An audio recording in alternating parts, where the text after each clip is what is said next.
თუ უნივერსიტეტში IT-ის ფაკულტეტზე ახლა ჩააბარეთ და შემთხვევით TikTok-ზე ნანახმა ვიდეომ შეგაშინათ, სადაც უცნაური ადამიანი გიხსნით თუ როგორ გახდება ხელოვნური ინტელექტის გამო შენი პროფესია გამოუსადეგარი, არ ინერვიანოთ. აგერ კვიატის ჩარნასლო უმძღოლო მანქანამ აბუდაბიში. არა კვიატმა უფრო მეტი დაკარგა ვიდრე სამსახური, მაგრამ 33 ნომრიან კომპიუტერთან რბოლა მაინც ედმენდი იყო. ყველას გვიყვარდა პატარაობაში ფილმები მფრინავ მანქანებზე, რობოტებზე, რომლებიც საგალაქტიკათა შორის ომებში მიდიოდნენ, მაგრამ მეორე მხრივ მივიღეთ აპლიკაციები, რომლებიც ამ დაუწუ მიქრაშება. ჭკვიანი მაცივრები და რობოტი მტვერსასრუტები, რომელიც სახს ისე ვერ ალაგებს 1-2 წინ და თუ არ შეჯამა. რა შეიძლება მოვიდეს ადამიანს თავში ამ ყველაფრის მერე? კი, შექმნას უპილოტო სოფტზე დამოკიდებული ფორმულას სერია, სადაც მანქანები 300 კმ/სთ ივლიან. საიდან მივხვდით? რატომ მეკითხები? ყველაფერი 2015 წელს დენის სვერტლოვის ინიციატივით დაიწყო. სხვადასხვა მისასალმებელია ბატონი დენისის გადაწყვეტილება. სხვა მაღალჩინოსანი მის ადგილას ბორდელს ან არყის სახთელ ცეხს გახსნიდა. რობოკარსის პირველი პროტოტიპიც ააწეს და 2017 წელს ბერლინის ფორმულა-ის ეტაპზე გამოფინეს. ეს რაღაცა დენიელ სიმონის ნახელავია. ამ კაცის დადიზაინებულია სხვადასხვა დრონებიც და 2011 წლის HR-ის ფორმულას ლივერი. ადამიანის არსებობის პერიოდში სურვილების შესაძლებლობებს რომ უსწრებს ხომ იცით? აი ეს შემთხვევა აღმოჩნდა რობოკარსიც. იდეა ერთი შეხედვით შესანიშნავი იყო. უპილოტო ბოლიც არ გააჩნია შუღლი, ემოცია, პრესკონფერენციაზე იმასაც ვერ იტყვის Max Verstappen-ს უნდა ვაჯობო. DNF-ს არ იტირებს, განსხვავებით შენგან, Ferrari-s გულშემატკივარო. ამ მოღავებული რო გაქთვალები. კომპიუტერმა როგორ უნდა გაჯობოს? ასე იყო თუ ისე 2020-ში პირველი ჩვენება მოაწყეს, რომელიც ფეილების გარდა არაფრით ყოფილა გამორჩეული. ყოველ შემთხვევაში მანქანა სტარტზე რო არ იძრება და მერე უცებ კედელში შედის, არ ამგონია წარმატებულ პროექტად შევრაცხოთ. სამაგიეროდ არაბი პრინციპი დაინტერესდნენ ამ იდეით.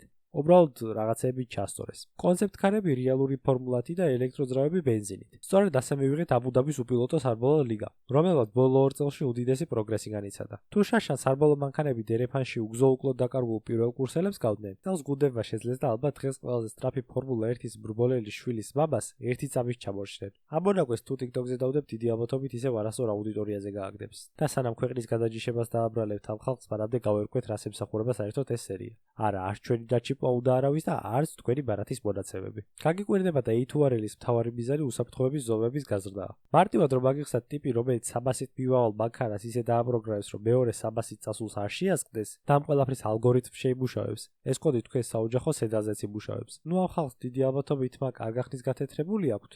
მაგრამ ვარდი უეკლოდ ვის მოუკრეფია. სხვადასხვა იმ ხალხისთვის კარგი ამბავი მაქვს ფორმულა 1-ში იდენტურ მანქანებს რომ ითხოვდნენ. შეგიძლიათ ამ სერიას უყუროთ. ყოველი გუნდის შეჯიბში მონაწილეობა სუპერ ფორმულას ბოლიდით იღებს. ჩათვალეთ იაპონური ფორმულა 2-ის მანქანაა, რომელიც აღჭურვილია Honda-s 2 ლიტრიანი ტურბინიანი ძრავით, Sony 7 ლინზით, ლიდარის სენსორებით, რადარით და ბევრი ნერდით. დაახლოებით რომ გაიგოთ როგორ მუშაობს ეს მანქანა, ჯერ შევესები აგიხსნათ როგორ მუშაობს საქალაქო თვითგორია ავტომობილები. მაგალითად Tesla საწყის ეტაპზე რადარითა და სუპერ კამერებით იყო აღჭურვილი. რადარი უშვებს ბგერას, ბგერა დაბრკოლებას ეჯახება, უკან ბრუნდება, იზომება მანძილი და მანქანა იგებს საფრთხის შესახებ. კამერა კიდე კამერაა და უბრალოდ ხედავს. უბრალოდ აქ ერთი დიდი პრობლემაა. Tesla-მ საბოლოოდ მოისროლა რადარის სისტემა, რადგან ილონმა ასე ინება და კომპანია საბოლოოდ კამერების იმედად დატოვა. კამერას რომ არ უნდა ინდონ, მარკ რობერმა მშვენივრად დაგვემტკიცა.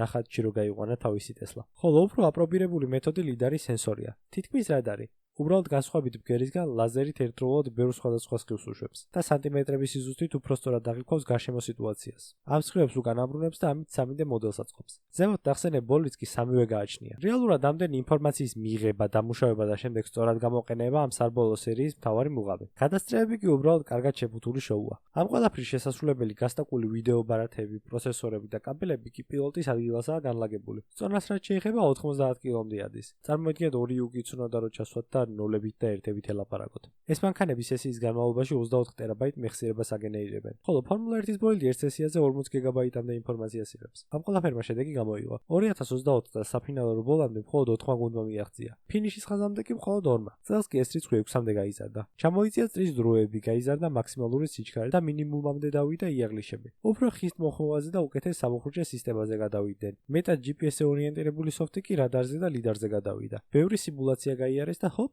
სასწაული მოხდა. გუნდები, რომლებიც ჩაშან დაფინიშებამდეც ვერ მიდიოდნენ, წელს მოწინავე ადგილისთვის იბრძოდნენ. ხოლო ორგანიზატორებმა მეტი ექშენისთვის არც მეტი არც ნაკლები დროისადარად კვიატის საკვალიფიკაციო წრი აიღეს. გერმანულმა GPI-მ მიუნხენის ტექნიკურმა უნივერსიტეტმა თავისი ბოლიდი, რომელსაც ჰეილი ჰქვია და 33 ნომერია, კვიათთან ჩამორჩენა წამნახევრამდე დაიყვანა. წამნახევრამდე მივიდა გერმანული სტუდენტის დაწერილი C++-ის კოდი ფორმულა 1-ის პილოტთან. ძალიან დიდი იმედი მაქვს, რომ ამ ძალიან მაგარი ტექნიკური პროგრესის არ გეშინიათ. ხელოვნურ ინტელექტს დღეს ყველა და ყველაფერი იყენებს. დაწყებული შენი ყავის აპარატით, დამთავრებული შენით. GPT-ის გუშინ დასიზბრებული ყვითელი კარი რო ახსნევინე. გამონაკლისი არც თანამედროვე ფორმულა 1-ია. ის ბუღალტერია, რაც აქამდე ინჟინერებს მათემატიკის როლს უკანა ფურცელზე ეწერათ, დღეს AI ითავსებს. 300-მდე სენსორი, რომელიც ფორმულა 1-ის ბოიდს აქვს, ინფორმაციას პირდაპირ სერვერზე უშვებს. საიდანაც უკვე მზა ინფორმაციას იღებს გუნდი. საბურავების დეგრადაცია, საწვავის გადანაწილება, undercut-ი, overcut-ი და იდეალური პისტოპის ფანჯარა. გუნდებს ყველა ეს ინფორმაცია მზამზარეულზე აქვთ. ჩვენგან განსხვავებით. ვეშ მიწერით რო ვითვლით პილოტი რამდენ ხანში გამოვა პისტოპიდან და რატომ უნდა უყუროთ ურბოლორბოლებს? ნამდვილად არ ვიცი ამ კითხვაზე რა გიპასუხოთ.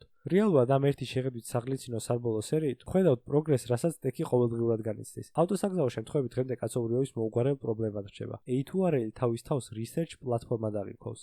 ეს გაერთიანება ცდილობს სამყარო უკეთეს და უფრო უსაფრთხო ადგილი გახადოს საცხოვრებლად. მათი განცხადებით, რასაც ეს ბანკანები ტრეკზე აკეთებენ, სწორედ იგივეს გააკეთებენ თქვენი ტაქსები, ან საჭმის მომტანი სერვისები ადამიანის გარეშე. ოღონდ უფრო ნელა. უფრო უსაფრთხოდ და უფრო ხარისხიანად. ხოლო თუ ოდესმე საცობში სკროლვაში გაერთეთ და თქვენს წინ მდგარ მანქანას ვერ აყევით ტემპში, იცოდეთ რომ სამყაროს მეორე ბოლოში არსებობს რობოტი, რომელსაც შეუძლიათ ჩაგანაცვლოს. მაგრამ ჩემ მაყურებლებს რობოტი ვერასდროს ჩაანაცვლებს. შემდეგი ვიდეოს იდეა კომენტარებში დაწერეთ. რობოტამ და რობოტუნება გაკოცათ ჩუბლზე, კარგად ბრძანდებოდეთ.